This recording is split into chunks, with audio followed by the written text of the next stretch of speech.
اعوذ باللہ من الشیطان الرجیم، بسم اللہ الرحمن الرحیم۔ نماز نبوی کے اندر آج ہم دیکھیں گے مسئلہ رفع سبابہ۔ تشہد میں انگلی کا اٹھانا رسول اللہ صلی اللہ علیہ وآلہ وسلم کی بڑی بابرکت اور عظمت والی سنت ہے۔ ابن عمر روایت کرتے ہیں کہ رسول اللہ صلی اللہ علیہ وسلم جب نماز میں بیٹھتے تھے، یعنی کہ قعدہ میں بیٹھتے تھے، تشہد میں جو بیٹھنا ہوتا ہے نا، تو اپنے دونوں ہاتھ اپنے دونوں گھٹنوں پر رکھتے تھے اور اپنی رائٹ ہینڈ کی انگلی جو انگوٹھے کے بالکل ساتھ ہوتی ہے، یعنی کہ شہادت کی انگلی جس کو کہتے ہیں، اس کو اٹھا لیتے تھے، پس اس کے ساتھ دعا مانگتے، اور بایاں ہاتھ یعنی کہ لیفٹ ہینڈ ان کا جو ہوتا ہے وہ ان کے نی جوائنٹ پہ ہوتا تھا۔ عبداللہ بن زبیر روایت کرتے ہیں کہ رسول اللہ صلی اللہ علیہ وسلم جب نماز میں تشہد پڑھنے کے لیے بیٹھتے تو اپنا دایاں ہاتھ یعنی کہ رائٹ ہینڈ اپنی رائٹ نی پہ یا اپنی تھائی پہ رکھتے، اور اپنا جو لیفٹ والا ہے وہ اپنی لیفٹ تھائی پہ رکھتے، اور شہادت کی انگلی انڈیکس فنگر جو ہوتی ہے اس کے ساتھ اشارہ کرتے، اور اپنا تھم جو ہوتا ہے اس کو اپنی درمیانی انگلی پہ رکھ، یعنی کہ سرکل سا بنا لیتے ایک، کہ انگلی آپ نے انڈیکس فنگر تو آپ نے کھڑی کر دی شہادت والی، تو آپ کا جو تھم ہے اور جو مڈل فنگر ہے ان دونوں کو آپ ایک دوسرے کے ساتھ ملائیں گے تو ایک سرکل سا بن جاتا ہے۔ تو یہ اس طرح سے بھی وہ اپنا ہاتھ رکھا کرتے تھے۔ پھر نبی صلی اللہ علیہ وسلم اپنے دائیں ہاتھ کی تمام انگلیوں کو بند کر لیتے اور انگوٹھے کے ساتھ والی جو شہادت کی انگلی ہوتی ہے اس کو قبلہ رخ کر کے اس کے ساتھ اشارہ کرتے، یعنی کہ اس کو ہلاتے۔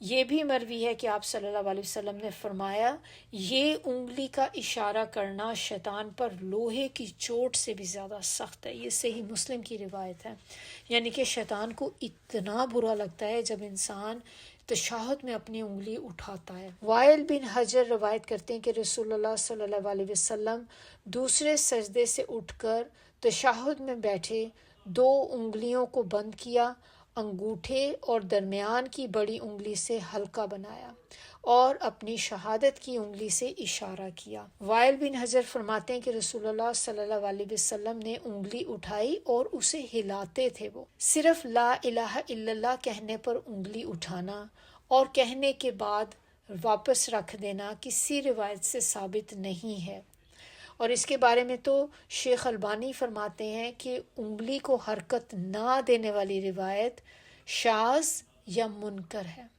لہٰذا اسے اس حدیث کے مقابلے میں لانا جائز نہیں ہے، کیونکہ انہوں نے کہا کہ وہ والی حدیث جو ہے وہ من گھڑت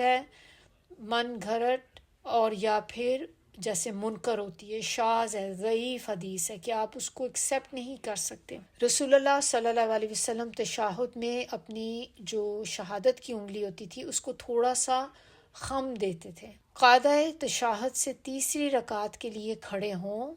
اب آپ نے جیسے آپ نے رکعتیں پڑھ لی، آپ نے تشہد کر لیا، اب اس کے بعد آپ تیسری رکعت کے لیے جب کھڑے ہوں تو پھر اس وقت اللہ اکبر کہتے ہوئے آپ اٹھیں اور اپنے دونوں ہاتھ کانوں تک اٹھائیں، یعنی کہ رفع دین کریں۔ ابن عمر کی روایت ہے کہ جب رسول اللہ صلی اللہ علیہ وسلم 2 رکعت پڑھ کے تشہد کے بعد یعنی کہ کھڑے ہوتے تو اللہ اکبر کہتے اور اپنے دونوں ہاتھوں کو اٹھاتے تھے۔ بخاری کی حدیث ہے یہ۔ پھر اب آپ تیسری چوتھی رکعت جیسے ہم نے پہلی 2 رکعتیں پڑھی تھیں بالکل اسی طرح سے آپ نے 2 رکعتیں ادا کرنی ہے، اور پھر اب آپ دوبارہ سے تشہد میں بیٹھ جائیں گے جو آخری تشہد ہوتا ہے۔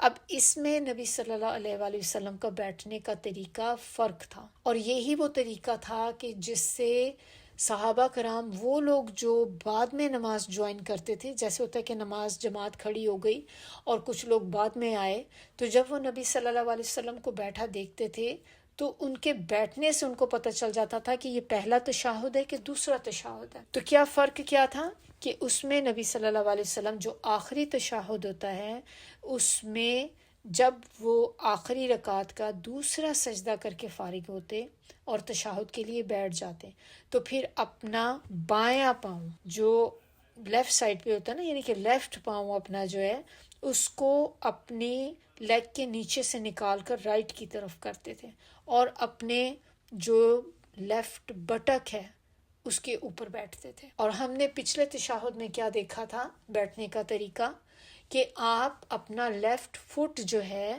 وہ بچھائیں گے اور اس کے اوپر آپ بیٹھیں گے. اب آپ نے سیکنڈ تشہد میں آپ نے اب یہ پاؤں اپنے نیچے سے نکال دینا ہے. تو اب آپ زمین پہ بیٹھیں گے اور پاؤں آپ کا رائٹ سائڈ کی طرف نکلے گا، لیفٹ سائڈ والا پاؤں رائٹ کی طرف جائے گا، اور آپ کا جو رائٹ فٹ ہے وہ تو کھڑا ہی ہوگا نا، تو اس کی فنگرز جو ہیں وہ پوائنٹ کر رہی ہوں گی قبلے کی طرف. تو رائٹ فٹ آپ کا کھڑا ہوگا اور لیفٹ والا آپ نے رائٹ کی طرف نکال دیا ہوگا. اسی طرح آخری قاعدے میں یعنی کہ آخری تشہد میں دائیں پاؤں کو کھڑا کر کے نصب کرنا جو ہے یہ مستحب ہے. ابن عمر سے روایت ہے کہ انہوں نے کہا کہ سنت یہ ہے کہ دایاں پاؤں کھڑا رکھو اور بایاں پاؤں بچھا دو.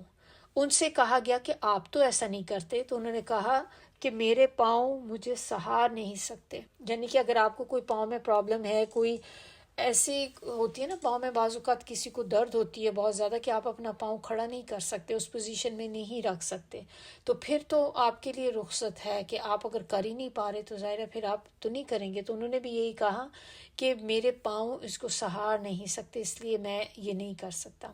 بائیں جانب کوہلے پر بیٹھنا، جب آپ کو میں نے جو بتایا تھا کہ پاؤں آپ نے نکال لینا ہے، لیفٹ والا فٹ آپ کا آپ نے اس کو رائٹ کی طرف نکال دینا ہے، اور اب آپ نے زمین پہ بیٹھنا ہے. آپ کا لیفٹ بٹک جو ہے وہ زمین پہ ہوگا، آپ اس کے ساتھ بلکہ دونوں ہی آپ کے زمین پہ ہوں گے. تو پہلے جو قاعدہ تھا، پہلا تشہد تھا، اس میں آپ نے پاؤں کے اوپر بیٹھنا ہے، اور یہ جو لاسٹ والا ہے اس میں آپ نے زمین پہ بیٹھنا ہے. اس طرح سے بیٹھنے کو جو آپ اپنا بٹک کو نیچے زمین پہ لگا کے بیٹھتے ہیں، اس کا ایک خاص نام ہوتا ہے. اور وہ کیا نام ہوتا ہے؟ اس کو کہتے ہیں تورک. یہ سنت ہے، ہر مسلمان کو آخری تشہد میں تورک ضرور کرنا چاہیے. اب یہ وہی طریقہ آپ کہہ لیں کہ ایزی سمجھنے کے لیے جیسے ہمارے پاکستان میں عورتیں بیٹھا کرتی ہیں نا، جس طریقے سے وہ تورک ہوتا ہے، اور اس طرح سے ہمیں بیٹھنا ہوتا ہے آخری تشہد میں. اپنے پہلے میں نہیں، آخری میں آپ بیٹھیں گی اس طرح سے. تو اب شاید آپ کو کلیئر پتہ چل گیا ہوگا کہ بہت بعض اوقات آپ بڑی عورتوں کو دیکھیں نا، ہمارے پاکستان انڈیا کی بڑی عورتیں جب وہ بیٹھتی ہیں تو وہ اسی پوزیشن میں بیٹھتی ہیں کہ ان کے پاؤں سائڈ پہ نکلے ہوتے ہیں اور وہ پورے بٹک ان کی جو ہے وہ زمین پہ ہوتی ہیں. تو نبی اکرم صلی اللہ علیہ وسلم نے اس شخص کو منع کیا جو تشہد کی حالت میں لیفٹ ہینڈ پہ ٹیک لگائے ہوئے تھا. آپ ٹیک نہیں لگا سکتے کہ آپ نے ہاتھ رکھا ہے نیچے اینکر کے طور پہ اور آپ نے لیفٹ سائڈ اپنا لیفٹ ہینڈ پیچھے رکھا ہوا ہے اور آپ نماز میں ہیں، تو یہ نہیں کر سکتے. جب آپ اس قاعدے میں بیٹھیں تو پہلے آپ کیا پڑھیں گے؟ التحیات پڑھیں گے جیسے آپ نے پہلے میں پڑھا تھا. پھر اس کے بعد اور دوسری چیز امپورٹنٹ اس میں کیا ہے کہ آپ نے التحیات پڑھ لی جیسے آپ نے دوسری رکعت میں پڑھ کے جو پہلا قاعدہ کیا تھا اس میں پڑھیا، اور اس دوران آپ کا رفع سبابہ، یہ یعنی کہ اپنی انڈیکس فنگر کو اٹھانا، یہ بدستور آپ کا رہے گا. ایسا نہیں ہوگا کہ آپ نے شروع سے تو آپ نے نہیں اٹھایا ہوا، درمیان میں آپ نے اٹھایا، آپ نے اس کو سٹارٹ میں ہی اٹھا دینا ہے. جیسے ہی آپ تشہد میں بیٹھیں گی آپ اپنی اس انگلی کو اٹھا دیں گی، اور پھر آپ جو بھی دعائیں جو بھی چیزیں آپ نے پڑھنی وہ پڑھتی جائیں. اور پھر اس کے ختم کرنے کے بعد التحیات آپ نے پڑھ لی. اب کیا پڑھیں گے؟ اس کے بعد آپ درود ابراہیمی پڑھیں گے. اللہم صلی علی محمد وعلی آل محمد کما صلیت علی ابراہیم وعلی آل ابراہیم انک حمید مجید. اللہم بارک علی محمد وعلی آل محمد کما بارکت علی ابراہیم وعلی آل ابراہیم انک حمید مجید. یہ آپ پڑھیں گی. اور کیا اس میں آپ معنی کیا ہے ٹرانسلیشن اس کی کہ یا اللہ رحمت فرما محمد صلی اللہ علیہ وآلہ وسلم اور آل محمد پر، جس طرح تو نے رحمت فرمائی ابراہیم علیہ السلام اور آل ابراہیم، بے شک تو تعریف والا اور بزرگی والا ہے. یا الہی برکت فرما محمد صلی اللہ علیہ وآلہ وسلم اور آل محمد پر، جس طرح تو نے برکت فرمائی ابراہیم علیہ السلام اور آل ابراہیم پر، بے شک تو تعریف والا اور بزرگی والا ہے. ایک چیز اس میں جو ہے کہ کسی بھی روایت میں کہتے ہیں یہ بات ثابت نہیں کہ درود پاک کے اندر آپ سیدنا یا مولانا کا لفظ یوز کریں. اکثر آپ نے دیکھا ہوگا کچھ لوگ درود پاک پڑھتے ہیں تو اس میں سیدنا بھی ڈالتے ہیں اندر. یہ ہمیں کسی روایت سے ثابت نہیں ہے. تو رسول اللہ صلی اللہ علیہ وسلم نے صحابہ کرام کو جو درود سکھایا تھا، جب اس میں یہ الفاظ نہیں ہیں تو پھر ہمیں بھی خود سے اضافہ نہیں کر دینا چاہیے چیزوں کا. اب اس کے بعد تو امام نووی رحمۃ اللہ فرماتے ہیں کہ درود کا مسنون طریقہ یہ ہے کہ اللہم صلی علی محمد و علی آل محمد کے الفاظ کے ساتھ درود بھیجا جائے، جیسے کہ ہم نے ابھی پڑھا. سیدنا نہیں آ رہا اس میں، تو بتانے کا مقصد یہ کہ اس میں کہیں پہ بھی سیدنا نہیں ہے. تو ہم نے بھی جب درود پڑھنا ہو تو ہم سیدنا کا اضافہ نہ کریں اندر. ابو طلحہ روایت کرتے ہیں کہ ایک روز رسول اللہ صلی اللہ علیہ وسلم تشریف لائے اور آپ کے چہرے پہ خوشی کے آثار تھے. آپ نے فرمایا کہ میرے پاس جبرائیل علیہ السلام آئے اور اس نے کہا کہ تیرا پروردگار فرماتا ہے کہ اے محمد صلی اللہ علیہ وسلم، کیا تجھے یہ بات خوش نہیں کرتی کہ تیری امت میں سے جو شخص تجھ پہ ایک بار درود بھیجتا ہے تو میں اس پہ 10 بار رحمت بھیجتا ہوں، اور تیری امت میں سے جو شخص تجھ پہ ایک بار سلام بھیجتا ہے تو میں اس پہ 10 بار سلام بھیجتا ہوں. سبحان اللہ. درود کے بعد ہم نے کون سی اب دعائیں پڑھنی ہیں؟ درود آپ نے پڑھ لیا، اب آپ اور اس میں کون سی ایک تو دعا ہے جو لازمی آپ نے پڑھنی ہے، جس کے بارے میں نبی صلی اللہ علیہ وسلم نے کہا ہے کہ کوئی بھی بندہ اس وقت تک سلام نہ پھیرے جب تک وہ یہ 4 چیزوں سے پناہ نہ مانگ لے. اور وہ دعا کیا ہے؟ اللہم انی اعوذ بک من عذاب القبر و اعوذ بک من فتنۃ المسیح الدجال و اعوذ بک من فتنۃ المحیا والممات. اللہم انی اعوذ بک من المعاثم والمغرم. یا الہی میں تیری پناہ میں آتا ہوں عذاب قبر سے، اور تیری پناہ میں آتا ہوں دجال کے فتنے سے، اور تیری پناہ میں آتا ہوں موت و حیات کے فتنے سے. یا الہی میں گناہ سے اور قرض سے تیری پناہ مانگتا ہوں. نبی اکرم صلی اللہ علیہ وسلم نے فرمایا کہ یہ 4 چیزیں ضرور اللہ سے طلب کیا کرو تشہد میں. اللہم انی اعوذ بک من عذاب جہنم ومن عذاب القبر ومن فتنۃ المحیا والممات ومن شر فتنۃ المسیح الدجال. اے اللہ، میں جہنم اور قبر کے عذاب سے، موت و حیات کے فتنے اور فتنہ دجال کے شر سے تیری پناہ مانگتا ہوں. نبی اکرم صلی اللہ علیہ وسلم سے نبی اکرم یہ دعا صحابہ کرام کو اس طرح سکھاتے تھے کہ جیسے انہیں قرآن کی صورتیں سکھاتے تھے. اور ابو بکر صدیق سے بھی ایک روایت ہے کہ میں نے کہا رسول اللہ، نماز میں مانگنے کے لیے مجھے کوئی دعا سکھائیے کہ اسے اتحیات اور درود کے بعد پڑھوں.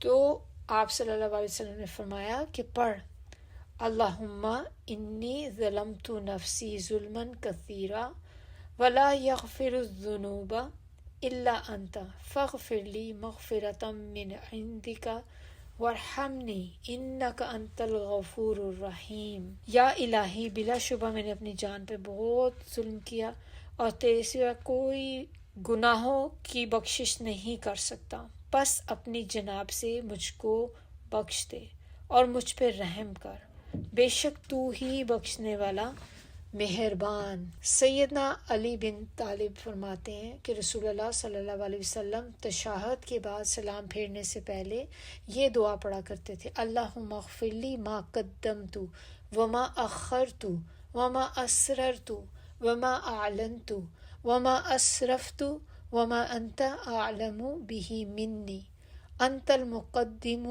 لا الہ الا انت.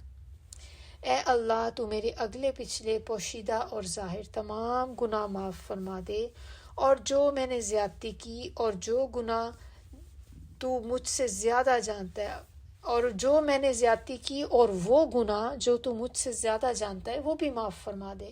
اور تو ہی اپنی درگاہ عزت میں آگے کرنے والا ہے اور اپنی بارگاہ میں پیچھے کرنے والا ہے. صرف تو ہی سچا معبود ہے. نماز کا اختتام اب اینڈ کیسے کریں گے کہ عبداللہ بن مسعود روایت کرتے ہیں کہ رسول اللہ صلی اللہ علیہ وسلم اپنے دائیں طرف سلام پھیرتے تو کہتے السلام علیکم ورحمۃ اللہ، بائیں طرف کہتے تو کہتے السلام علیکم ورحمۃ اللہ۔ وائل بن حجر روایت کرتے ہیں کہ میں نے رسول اللہ صلی اللہ علیہ وسلم کے ساتھ نماز پڑھی، آپ نے دائیں طرف سلام پھیرا تو کہا السلام علیکم ورحمۃ اللہ وبرکاتہ۔ اسی طرح جب الٹی سائڈ پہ لیفٹ سائڈ پہ اپنے بائیں طرف کرتے تو کہتے السلام علیکم ورحمۃ اللہ، یعنی کہ صرف دائیں طرف والے سلام میں وہ برکاتہ کا اضافہ کرتے تھے۔ تو تھوڑا سا فرق ہے کہ رائٹ سائڈ پہ جب آپ کریں گے تو اس میں آپ ورحمۃ اللہ وبرکاتہ کہیں گے، لیفٹ پہ کریں گے تو آپ پھر رحمتہ اللہ بس اتنا ہی کہیں گے۔ نماز کے اب چند کچھ احکامات ہیں وہ بس دیکھ لیں کہ نماز کے بارے میں نبی صلی اللہ علیہ وسلم نے کہا کہ نماز میں 2 کالوں کو مت مارو، اور وہ 2 کالے کون سے ہیں؟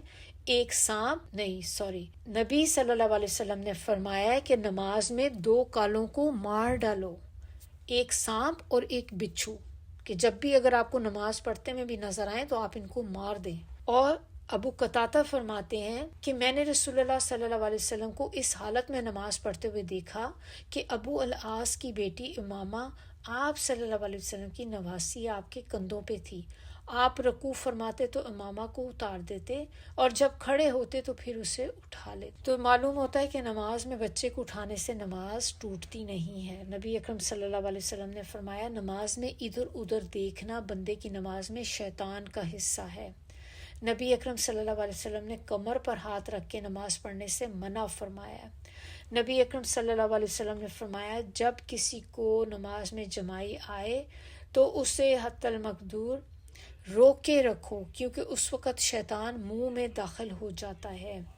ایک روایت میں ہے کہ جب بھی آپ کو جمائی آئے، یوننگ ہو، تو اس وقت ہا ہا کی آوازیں نہ نکالو، کیونکہ اس سے شیطان خوش ہوتا ہے۔ نبی اکرم صلی اللہ علیہ وسلم نے فرمایا لوگوں کو حالت نماز میں نگاہیں آسمان کی طرف اٹھانے سے باز آ جانا چاہیے، ورنہ ان کی نگاہیں اچک لی جائیں گی۔ صاحب نے معاویہ کے ساتھ مقصورہ میں جمعہ پڑھا، جب امام نے سلام پھیرا تو صاحب نے کھڑے ہو کے نماز شروع کر دی۔ معاویہ کہنے لگے آئندہ ایسا نہ کرنا، کیونکہ رسول اللہ صلی اللہ علیہ وسلم نے فرمایا ایک نماز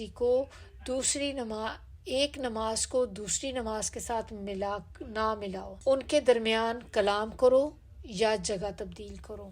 تو یعنی کہ جب آپ ایک جگہ پہ بیٹھ کے نماز پڑھ رہے ہوں، فرض نماز آپ نے جب پڑھ لی تو اب اس کے بعد آپ کیا کریں گے کہ آپ اپنی جگہ چینج کر لیں گے، یا تو آپ کسی سے بات کر لیں یا آپ اپنی جگہ چینج کر لیں۔ اور نیکسٹ اس میں چیز اور کیا ہے کہ نبی اکرم صلی اللہ علیہ وسلم نے فرمایا کہ نماز میں انسان اپنے رب سے مناجات کرتا ہے، اس لیے اسے چاہیے کہ دائیں جانب نہ تھوکے بلکہ اپنے بائیں قدم کے نیچے تھوکے۔ رسول اللہ صلی اللہ علیہ وسلم نے فرمایا جو شخص نماز میں اونگے اسے چاہیے کہ لیٹ جائے یہاں تک کہ اس کی نیند پوری ہو جائے۔